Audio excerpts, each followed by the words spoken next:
hari ini saya akan mempresentasikan sebuah infografis yang saya buat tentang Nusa Tenggara Barat. Nah, kita mulai dari sejarahnya dulu. Nah, sejarah Nusa Tenggara Barat ini tidak ada secara otomatis ya. Mereka memerlukan perjuangan yang cukup lama.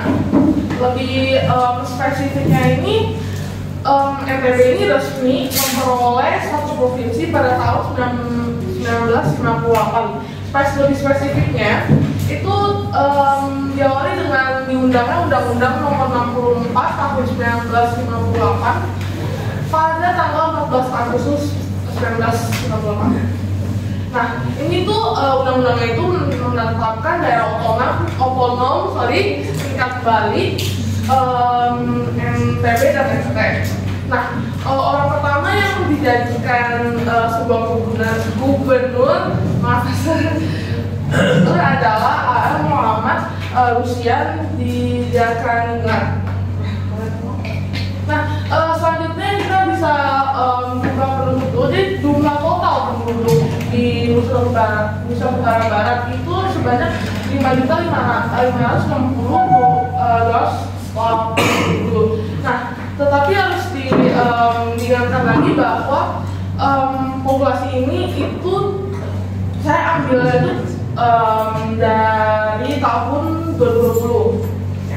Nah, presentasi pertumbuhan penduduk jika diukur dengan luas daratan Nusa Tenggara Barat seluas 20,12.000 km persegi, maka kepadatan penduduk Nusa Tenggara Barat sebanyak 264 jiwa per kilometer persegi.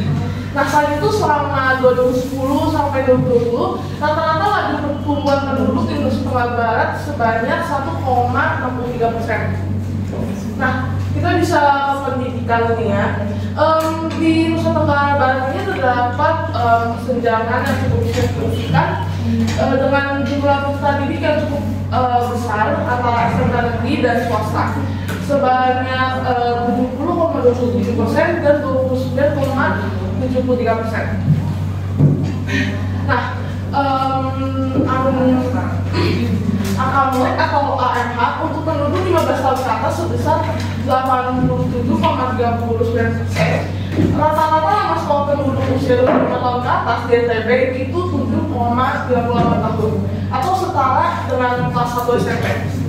Sebanyak 22,87% penduduk 15 tahun ke atas itu tidak memiliki ijazah. Yang hanya memiliki ijazah itu hanya sebanyak 9,18%. Itu pun banyaknya yang menamatkan sekolah pendidikan tinggi.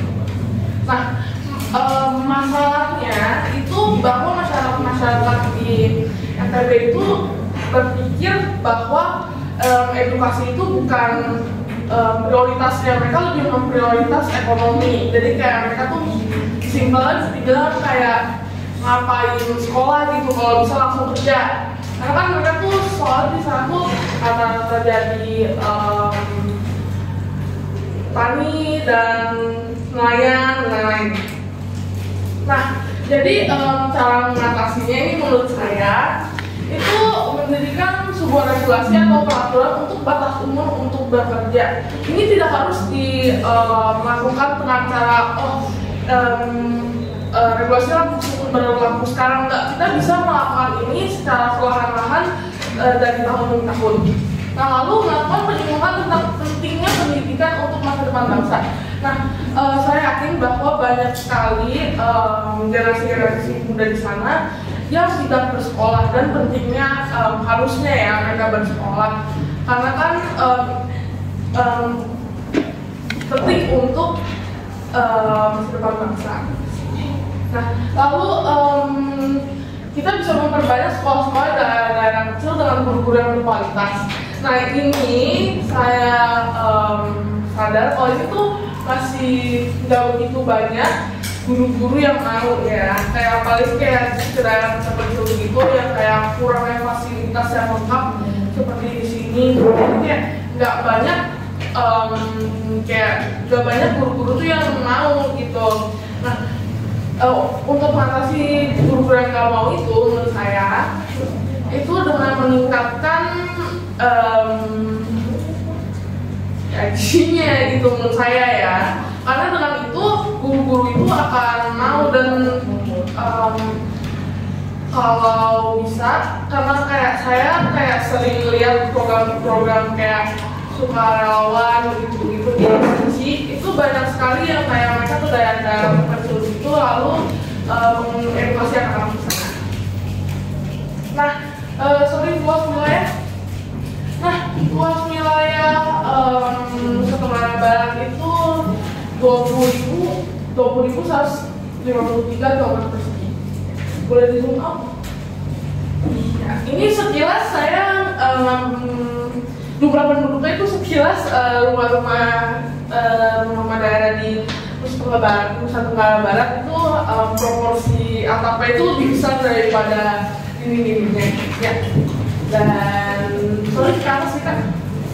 Dan dari sini saya ada gambar kereta sekilas untuk pulau ini FMB ya. Terima kasih sudah mendengarkan presentasi dari saya. Maaf jika ada kesalahan kata. Nama saya Ibu Dayana.